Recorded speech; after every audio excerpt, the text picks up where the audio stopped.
está, como já usei algumas vezes, um tema bastante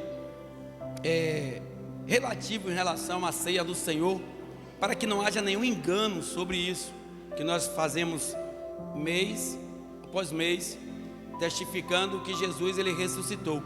Mas há algumas questões que precisam ser trabalhadas, e não é de agora, já vem das igrejas primitivas, e nós vamos, em nome de Jesus, analisar isso aqui e colocar como um ponto de interrogação em nossas mentes, para ver aonde nós nos enquadramos ou não em cada uma dessas questões que eu irei ler aqui, alguns pontos separados aqui na Bíblia. Amém?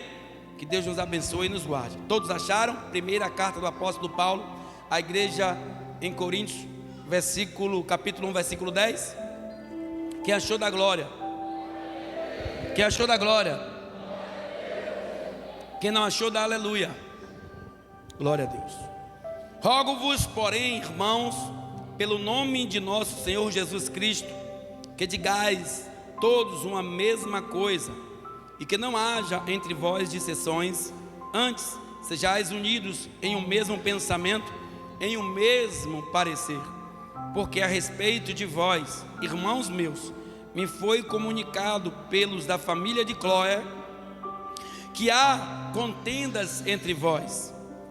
Quero dizer com isto que cada um de vós diz: eu sou de Paulo, e eu de Apolo, e eu de Cefas, e eu de Cristo. Está Cristo dividido? Foi Paulo crucificado por vós? Ou fostes vós batizados em nome de Paulo? Dou graças a Deus, porque a nenhum de vós batizei, senão a Crispo e a Gaio, para que ninguém diga que fostes batizado em meu nome. E batizei também a família de Estéfanas. Além destes, não sei se batizei algum outro. Amém?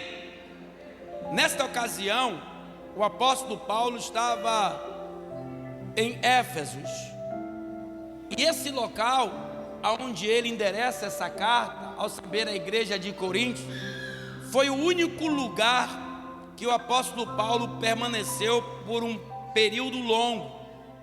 Ele levou lá, na sua segunda viagem, 1 ano e 6 meses nessa cidade. O que é que havia de peculiar nessa cidade que chamou tanto a atenção do apóstolo Paulo? Era que ele olhava para aquela cidade e via uma cidade populosa, uma cidade rica, uma cidade que há pouco tempo tinha sido reerguida, porque 146 anos antes de Cristo, os romanos entraram lá e destruíram toda aquela cidade. Aquela cidade, ela ficava entre o mar Egeu e o mar Jônico, 2 pontos portuários, ou seja, era uma cidade comercial. E não obstante a isso, era de lá na época que surgiam os melhores atletas ou os melhores esportes de toda a terra na época. E também os grandes filósofos, né, na Grécia. Saber, há um tempo atrás tem Sócrates também, que era um grande filósofo. E Paulo, quando ele olhou para essa cidade, ele viu toda esta vantagem, mas ele viu, auxiliares, algumas dificuldades também naquela cidade. Dificuldades essa que era um povo apostatado da fé. Ele chega a endereçar a carta com algumas questões em relação à idolatria, e nós vamos ver em outros pontos, fornicação, prostituição e coisas dessa natureza. Mas o que é que havia naquela cidade? Havia um deus chamado Apolo, que era um deus numa forma sensual, masculina, com a sua genitália para fora, e também uma deusa que tinha o seu local de adoração dos seus adoradores no lugar mais alto da Grécia, ou melhor dizendo, de Coríntios, em Atenas. Aquele local, ela ficava a 100 quilômetros, de Atenas. E a Bíblia vai dizer que quando Paulo ele escreve esta carta, foi tempos depois de ele ter fundado aquela igreja, e o que ele soube daquela igreja não foi nada agradável, por um dos integrantes da família de Cloé. Ou seja, ela mandou uma carta para ele e disse: Paulo, homem de Deus, Você precisa saber o que está acontecendo aqui na igreja em Corinto. O que é que havia de ruim naquela igreja, ou que aquele povo ficou com resíduos, porque tinha uma deusa chamada deusa Afrodite, que ela era deusa de 10.000 sacerdotisas, que ficava tanto no mar Egeu como no mar Jônico, se prostituindo com os mercadores, os marinheiros que chegavam, porque toda hora chegava embarcação, toda hora chegava pessoas no portuário, tanto ali, louvado seja Deus, de Egeu, como no mar Jônico. E o que acontecia? Esta mulher era uma feiticeira, e a Bíblia vai dizer que quando Paulo ele ministra a palavra naquele lugar, ele consegue alcançar o coração de centenas de pessoas, de milhares de pessoas, porque até então o povo, quando aquela terra ou aquela cidade ela foi destruída 146 anos antes de Cristo, da existência de Cristo, e a Bíblia vai dizer que depois de 46 antes de Cristo, César, ele, em nome de Jesus, Augusto, ele reconstrói toda aquela cidade, e aquela cidade volta a ser uma cidade potente de novo, o seu apogeu maior. Mas o que acontecia é que aquele povo estava um povo sem uma visão espiritual, e Paulo disse: é nesse lugar que eu vou fundar uma igreja de Cristo, é nesse lugar que o nome do meu Senhor tem que ser glorificado. Quantas pessoas sem ouvir, sem conhecer o nosso Cristo, e ele vai ali e começa a entrar numa praça junto com alguns filósofos, que ficavam naquela época se intercalando e trazendo as suas filosofias, em uma praça conhecida, muito conhecida naquela época, chamada uma Praça Ágora. E ali, quando os filósofos ficavam trazendo as suas filosofias, se aglomerava um montanhado de pessoas. Paulo disse: aqui, agora que eu vou fazer a obra de Cristo crescer. E ele começa, em um dado momento, a pregar o Evangelho de Cristo, e aquela igreja é fundada naquele lugar. Mas depois de algum tempo ele se entristece, e ele manda uma carta, louvado seja Deus, ou melhor dizendo, recebe uma carta com algumas informações que deixam o coração dele pesado. Qual é o pastor que quer saber que a sua ovelha caiu, ou que sua ovelha está na idolatria, ou na apostasia, ou no ceticismo, ou seja, se afastando na apostasia, na idolatria? Alguns traziam para o Deus Apolo a glória, outros para o próprio Paulo, e alguns para Cristo. Estava a igreja dividida nas suas convicções. E qual é o pastor que quer ver a igreja com problemas internos e também externos? Era o que estava acontecendo naquela época. E quando ele recebe a carta, e aí mesmo nesse livro, capítulo 1, versículo 11, os conflitos, ou os problemas, melhor dizendo, já foi logo anunciado por algum, ninguém sabe se um homem ou uma mulher, da família dessa mulher chamada Chloe. Ela diz assim, porque a respeito de vós, irmãos meus, ele fala, melhor dizendo, me foi comunicado pelos da família desta mulher, ou de Chloe, que há contenda entre vós, há problemas dentro da igreja, há dissensões dentro da igreja. Havia um volume maior de problemas do que espiritualidade. Isso não acontece só nos dias de hoje. Nós estamos vendo que aconteceu anos atrás nas igrejas primitivas, porque o povo nunca deixou de ser povo. O ser humano, ele nunca vai deixar de ser ser humano, a não ser depois da vinda do nosso ressurreto Cristo Jesus. Mas a Bíblia vai dizer que quando ele vê essas coisas, eu imagino o apóstolo Paulo, ele quilômetros de distância, aí dizer: o que é que está acontecendo com a igreja? O que é que está acontecendo com vocês? Eles: ainda bem que eu não batizei vocês, para que vocês não me idolatrassem, para que vocês não trouxessem glória sobre a minha vida. Não sou eu quem faço a obra, não é Apolo, é Cristo quem faz a obra. Infelizmente, nós vimos que isso não é um problema só da nossa geração, Lucas, mas é um problema, que vem de geração em geração. Pastor, que problema é esse? A idolatria e a apostasia, o afastamento espiritual das pessoas para com Deus. É quando nós, em nome de Jesus, decidimos em nosso coração ou em nossos corações dizer assim: Paula, eu estou na igreja pela misericórdia, porque a cada dia eu me encontro mais longe de Deus, a cada dia eu me encontro mais deficiente espiritualmente. Isso é um problema que já vem de geração em geração, e só há um conserto nisso, é quando nós entendemos que só Ele pode fazer o milagre acontecer, que só Ele que pode trazer na minha e na tua vida bonanças, só Ele, e que por Ele pode vir e vem sobre nossas vidas a misericórdia. Quantos de nós aqui, sempre digo isso, já éramos para estar mortos, mas a mão do Senhor nos protege, a mão dele nos guia e nos livra dos caminhos tortuosos, das pedradas, dos atropelos, dos acidentes, das facadas, dos tiros e de coisas dessa natureza. Por quê?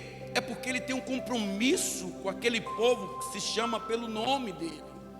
E cada um de nós que estamos aqui, não estamos aqui porque, talvez, é como eu sempre digo, não foi porque alguém te convidou, não é porque você fez uma aliança com Cristo e vem corriqueiramente para aqui, não, é Ele quem nos escolhe.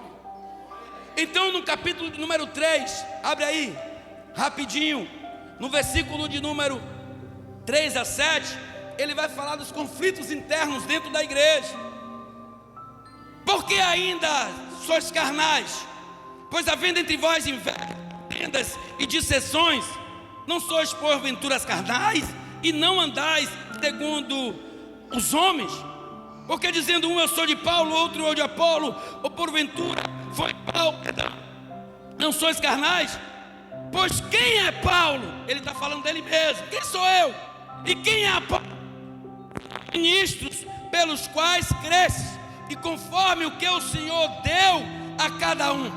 Eu plantei, Apolo regou, mas Deus é quem deu o crescimento. Por isso nem o que planta é alguma coisa, e nem o que rega, mas Deus é que dá o crescimento.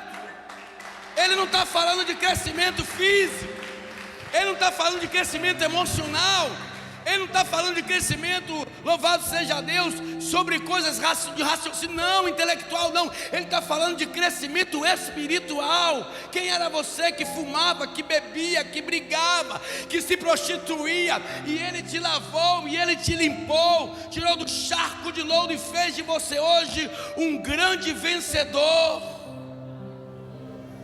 Então ele estava falando o que acontece com vocês. Por que isso?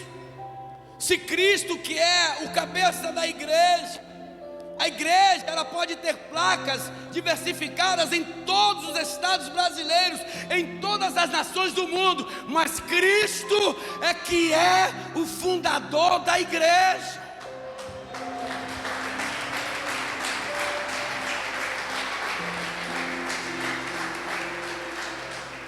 Nós fomos designados para trazer, chamados como ministros da palavra de Deus, um conceito básico que há na Bíblia Sagrada, para que haja em nós um entendimento. Mas o descer espiritual provém de Deus, ele não vem do homem. Então o que é que ele fala de nós? Capítulo 4, versículo 1: que os homens nos considerem como os ministros de Cristo e mordomos dos ministros de Deus, do ministério de Deus, perdão. Além disso, requer-se dos mordomos que cada um se ache fiel. O que é que ele quer dizer, igreja? Para que serve o mordomo se não para servir? Para que serve o mordomo se não para estar, em nome de Jesus, na dispensação do Espírito Santo? Falo isso, mordomos, ministro da palavra, para trazer para mim, para a sua vida, um conceito de realidade, que nós éramos aquilo que nascemos, mas hoje nascemos para ser uma nova criatura, não chamado mais de criatura, mas de filhos de Deus. É esse o trabalho dos pastores, é esse o trabalho dos ministros. Não é quem traz crescimento à tua vida, não é que traz crescimento à vida da tua esposa. quem vai trazer o crescimento é Deus. E nós temos que entender isso e parar com a idolatria como naquela época havia dentro da igreja.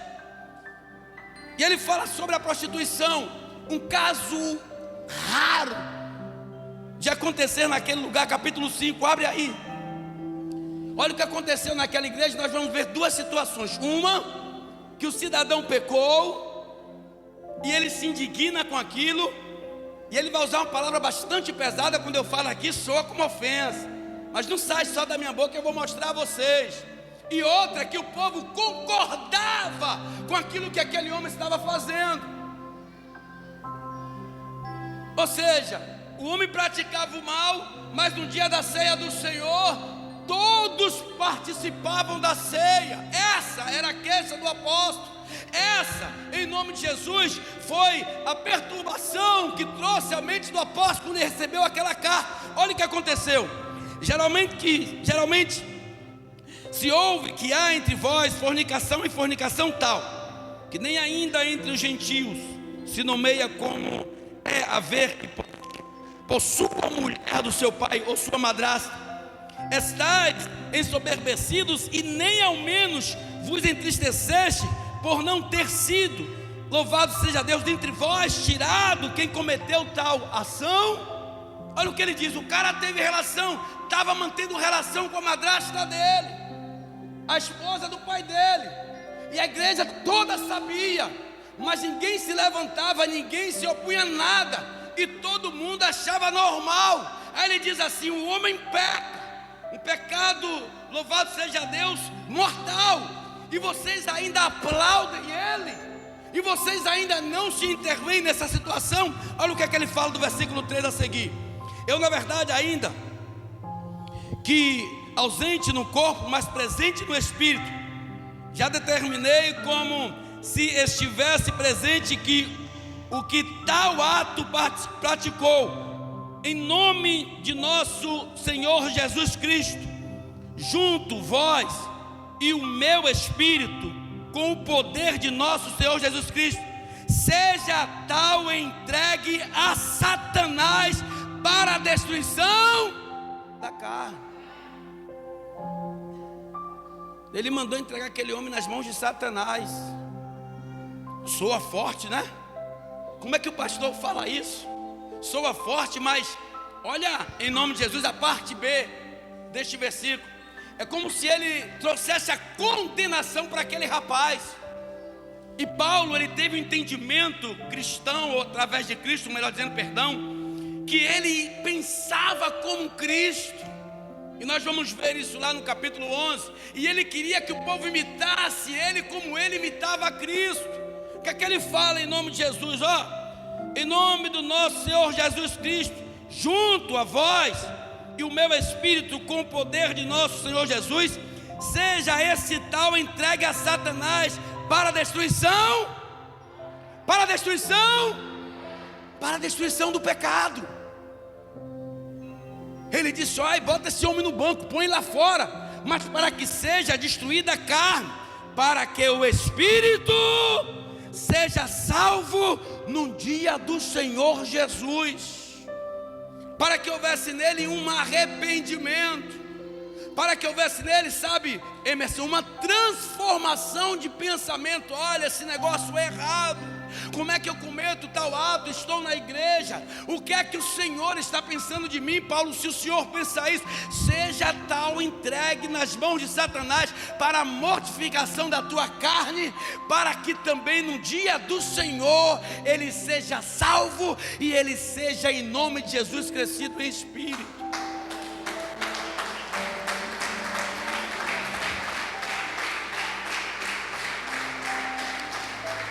Isso acontece hoje, igreja, nas igrejas de hoje. E como? Tudo isso que Paulo relatara nesta época acontece nos dias de hoje. Olha um fato interessante que é comum na igreja de nossa geração. Capítulo número 6, olha aí. As falsidades dentro da igreja. Os falsos, não só falsos profetas, os falsos irmãos em Cristo, os falsos obreiros, os falsos missionários, os falsos presbíteros, as falsas mulheres de círculo de oração, as falsas mulheres do grupo de senhoras, do grupo de senhores, do corpo de obreiros e de obreiras. Olha o que ele diz, ousa algum de vós, tendo alguma coisa ou negócio contra outro, ir a juízo perante os injustos e não perante os santos. Não sabeis vós que os santos hão de julgar o mundo? Ora, se o mundo deve ser julgado por vós, sois porventura dignos de julgar as coisas mínimas? Não sabeis vós que havemos de julgar os anjos, quanto mais as coisas pertencentes a esta vida? Então, se tiverdes negócio em juízo pertencente a esta vida, pondes para julgá-los os que são de menos íntima na igreja, para vos envergonhar. O digo, não há pois entre vós sábios, nem mesmo um que possa julgar entre seus irmãos. Ou seja, tem um problema na igreja. Aí você tem uma vizinha sua que não é cristã, você tem um ente querido seu, ou marido, ou uma esposa, ou um irmão, que não são evangélicos. Eles não podem entrar nesse negócio espiritual. Problema na igreja é para ser tratado na igreja. O que é que ele diz? Ou dentro da igreja não tem quem possa tratar o assunto da igreja, porque você leva assuntos internos para lugares externos, aonde não está a provisão de Deus, aonde não está a visão de Deus, aonde Deus não está. Aí pegamos coisas, sabe, do nosso ciclo espiritual, e com muita raiva. Isso acontece muito com mulher, em uma maioria das vezes. Não estou sendo aqui machista, não. Isso acontece muito com mulher. E na casa da outra vizinha, de um amigo, de uma amiga. Não é só que acontece só com mulher. Acontece muito, mas acontece também no meio dos homens. Porque uma irmã talvez lhe tratou mal. Ao invés de você ir aos missionários da igreja, o pastor, olha, fulano de tal ali, poxa, fez uma ignorância comigo ali, que, poxa, pastor, como já aconteceu algumas vezes, me deu vontade mais de ir lá. Não é melhor assim? De que você chegar a uma pessoa pecadora, que não tem nenhum conhecimento cristológico, evangélico, e você passar as coisas do departamento da igreja para essas pessoas. Pelo amor de Deus, vou falar mais uma vez, não estou falando com ninguém aqui em especial. Deus está mandando eu pregar para a igreja. Então o que acontece? O que é que Paulo estava indignado? Gente, pelo amor de Deus, o que foi que eu vos ensinei? Que andassem em espírito, que andassem em verdade. Vós ainda parecem crianças que tomam leite, que agem como tais. Está no momento de crescer, de despertar. E nós entendemos aquele ditado popular, né?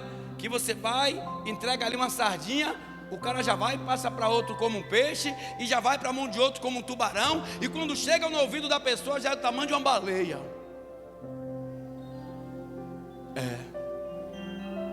Porque a pessoa gosta, quem gosta de intriga, quem não tem, sabe, comunhão com Deus, gosta de problema, de contenda. E ainda mais sabendo, olha, a irmã da igreja, vem cá fulano, o irmão da igreja ali estava me falando do irmão, a irmã da igreja ali estava me falando do, vem cá. E aí já fala um outro ímpio, o ímpio já fala com o outro, olha para isso. Aí você pensa que ela vai ser louvável a você, que vai te elogiar quando você der as costas. Uma miserável dessa, não vale nada. Um miserável desse está lá, comendo com um cara na igreja lá, conversando, dando abraço, palma, glorificando ao Deus que ele diz que ele serve, e agora está aqui dando queixa do irmão. Então a gente tem que parar e pensar, as coisas da igreja são para ser tratadas na igreja. Os problemas espirituais não pode, em nome de Jesus, não ter nenhum envolvimento com os sentimentos carnais. Quem é de Cristo aqui, levanta a mão.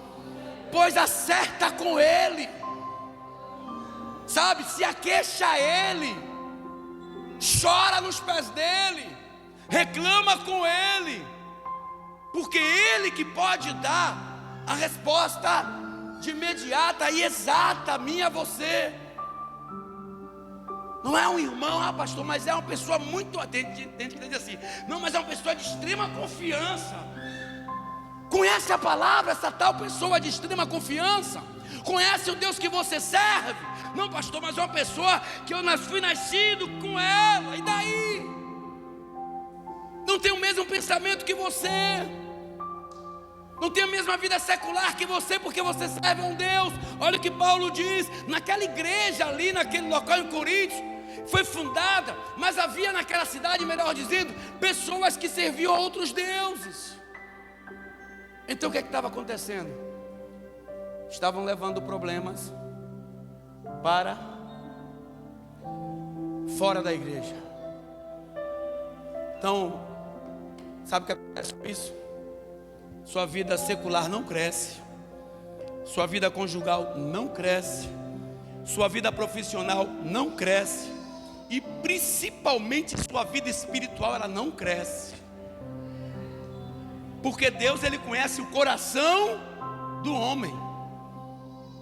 Nós vimos que está aqui na aparência, mas Ele não. Antes que você adentrasse naquela porta, Ele sabe tudo o que você vai fazer, o que você vai pensar, quando você vai sair, o que vai acontecer quando chegar em casa, o que você vai fazer amanhã, o que você vai fazer na semana que vem, o que você vai fazer no mês que vem, o que você vai fazer no ano que vem, o que você vai fazer daqui a 10 anos, Ele já sabe.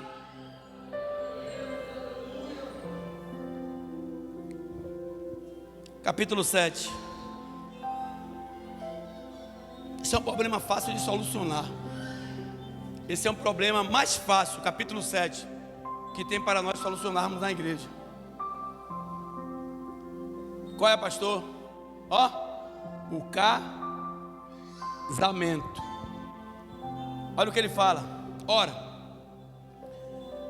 quantas coisas que me escrevesses, bom seria que o homem não tocasse em mulher, mas por causa da fornicação, cada um tem a sua própria mulher, e cada uma tem o seu próprio marido. O marido paga a sua mulher devido à benevolência, e da mesma sorte a mulher ao marido. Que é isso? Fornicação, sexo fora, ou melhor dizendo, sexo com outra pessoa sem estar casado. Adultério, que é sexo fora do casamento, é sexo com a pessoa qual você mora, mas não estão casados. Se morrer hoje, segundo o que o apóstolo ele nos relata, estamos em pecado. Pastor, mas a Bíblia fala que todo aquele que nele crê, né, e aceitar Jesus, se for batizado, será salvo. Mas, peraí, aí, e as outras coisas? E a fornicação, e a prostituição, e o adultério? Não vai entrar. Não vai entrar.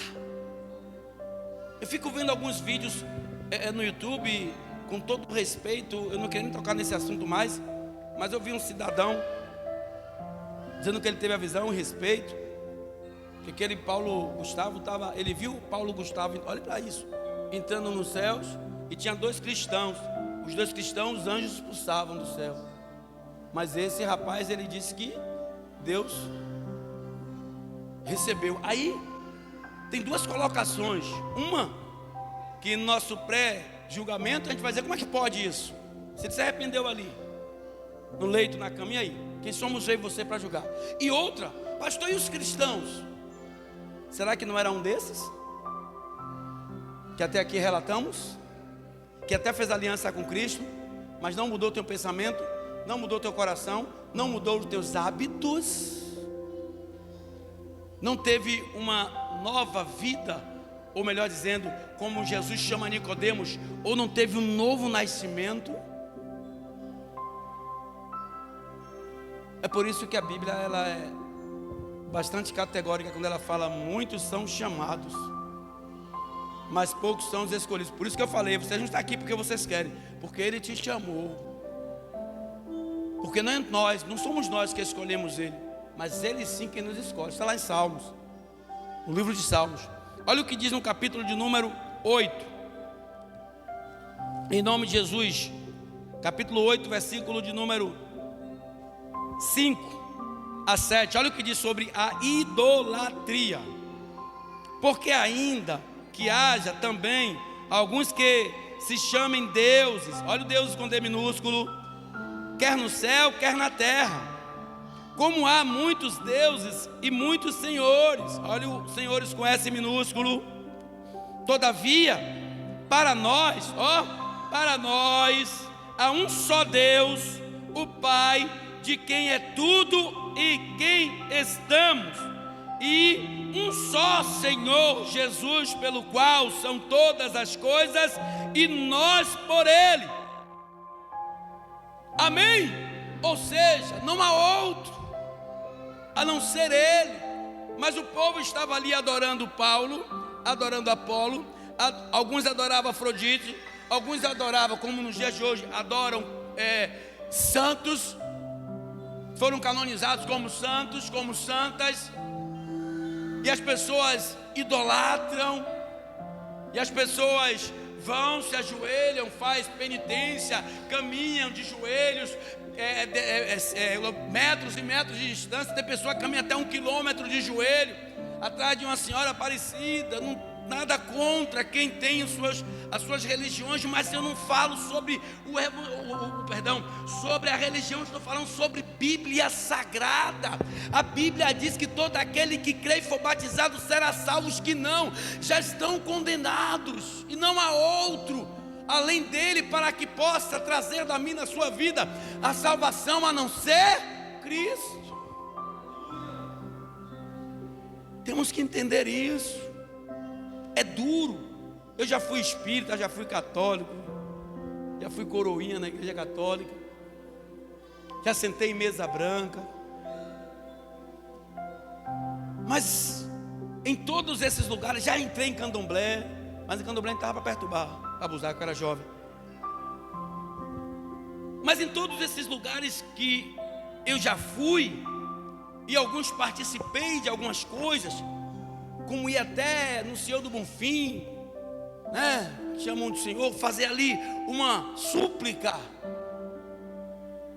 Quem nos responde é Deus, quem nos revela é Deus. Então, de todos esses lugares que eu passei, eu não tive mais evidência de Cristo a não ser na igreja a qual Jesus fundou. E Ele mesmo fala lá no livro de João, chama João de Petros, fragmentos de rocha, mas ele fala: sobre esta pedra eu edificarei a minha igreja. Mas peraí, guarda pá, peraí. A Bíblia vai dizer que Jesus foi crucificado. De um lado tinha Gemas, do lado tinha Dimas, e ele estava lá no meio. E a Bíblia vai dizer que puseram Jesus no madeiro e ele foi morto. Constataram a morte de Jesus. Mas eu não posso contemplar Jesus na cruz. Como o irmão pregou aqui a semana passada na vigília, eu tenho que contemplar Jesus no jardim, ressuscitado. Aí tem um louvor que diz assim, ó: aquela cruz, ela está vazia. Ele não está lá. Eu não tenho que olhar para Jesus e ver Ele numa cruz como um pobre coitado, porque a Bíblia vai dizer que Ele se levantou ao terceiro dia, e que Ele viu Maria e Madalena, e que Ele foi aos discípulos, e que Ele se apareceu para umas 500 pessoas, e ficou 40 dias ainda no termo da terra. Depois Ele foi erguido, mas quando eu olho para a cruz, está vazia. Aí eu vou trazer o inverso. Dia após que você fosse no túmulo de Michael Jackson, estava lá, mas é o contrário, o túmulo de Jesus está vazio. Ele não está na cruz e nem está no túmulo, porque Ele sim é o verdadeiro Deus, e a Ele que nós temos que render graças, louvor e adoração. Olha o que diz, olha o que aconteceu com Paulo, lá, não vou abrir não, em 2 Coríntios, capítulo número 11, versículo 8, vai dizer que ele faz uma crítica a ele mesmo. E também tem no capítulo 12, versículo 13. Eu vou ler daqui a pouco. Por quê?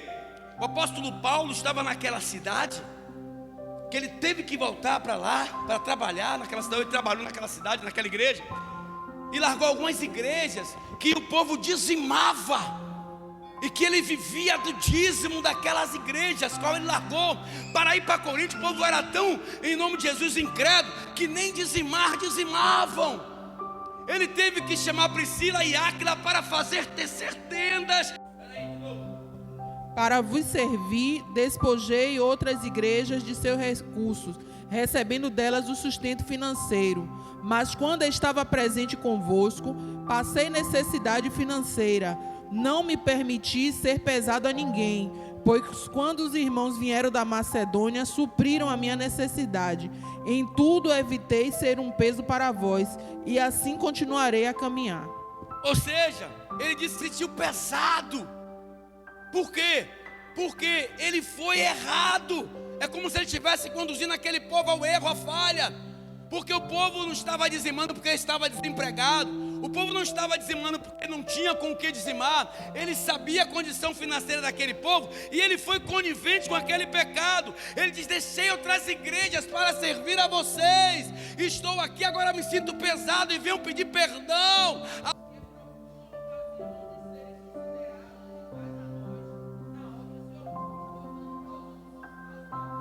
Ou seja,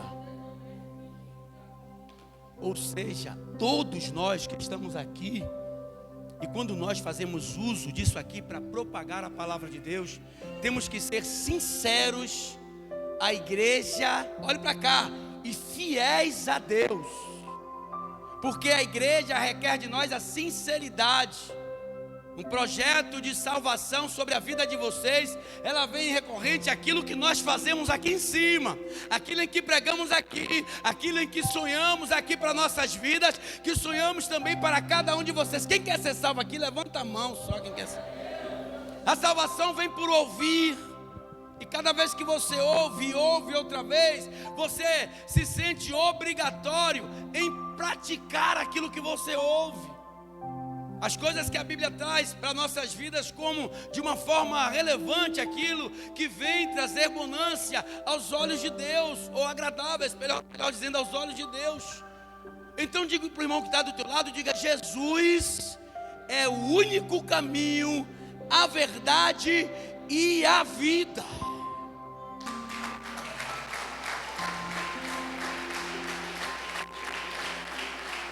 Então o que estava acontecendo é que aquele povo, ou aquela igreja, quando chegava no dia da ceia do Senhor, todo mundo participava. E teve um que seguia Cristo Jesus, que ele se chocou com aquilo. Ele não gostou de ver aquilo que ele estava vendo. Ele disse: não é certo isso. Eu tenho que participar isso ao meu pastor, ao profeta, ao homem de Deus, ao apóstolo. Eu tenho que passar isso para ele. Não pode. Eu não posso aceitar isso. Eu não posso estar ceando no meio de pessoas que não estão com as vidas no altar, que não estão sendo, louvado seja Deus, sinceros com Deus. Aí no versículo 17 do capítulo 11, abre aí em nome de Jesus.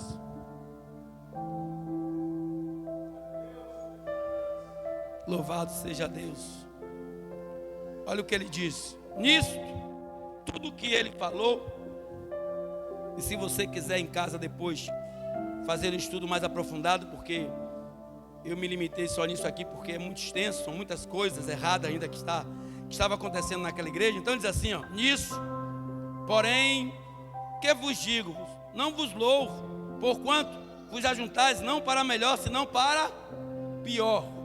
Porque antes de tudo, ouço que quando vos ajuntais na igreja, há entre vós dissensões, e em parte creio, até que importa que haja entre vós heresias, para que os que são sinceros se manifestem entre vós, de sorte que quando vos ajuntares de um lugar, não é para comer a ceia do Senhor, porque comendo cada um, toma antecipadamente a sua própria ceia. O que é que ele estava dizendo? O povo estava pecando, mas quando chegava na Santa Ceia, não estava nem aí. E estava lá com a mãozinha, estava todo arrumadinho, todo engomadinho, e tomando a ceia do Senhor, com uma vida ocultamente no secreto, no pecado, na prostituição, na idolatria, na apostasia, no ceticismo, em coisas dessa natureza. Aí ele diz assim: não é dessa forma que vamos ceiar ao Senhor, não é dessa forma que vamos representar Cristo na igreja, até que Ele venha. Sabe por quê, igreja? No dia em que Ele foi entregue por Judas, quando Ele foi tomar a ceia, que Judas ia metendo a mão com Ele no pão, Ele disse: um de vós há de me trair, e é esse que comigo mete a mão na cesta. Vai, Judas, fazer o que você tem que fazer. Depois que Judas saiu, que a mesa estava limpa, que a mesa estava com aqueles que poderiam ceiar, estavam aptos a ceiar, aí sim, ele pega o pão e reparte: esse é o meu corpo, que é repartido por vós. Aí ele pega o vinho, um cálice como esse, um suco de uva, sem nenhum teor alcoólico: esse é o meu sangue, que também vai ser derramado por vós.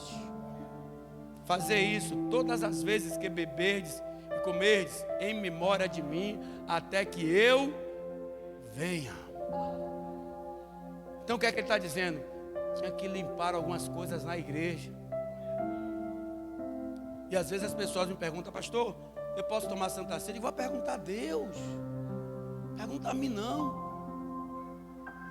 Se tem algumas coisas que você sabe que está incorreto diante de Deus, você quer ouvir de mim aquilo que você quer ouvir, aquilo que eu tenho para falar.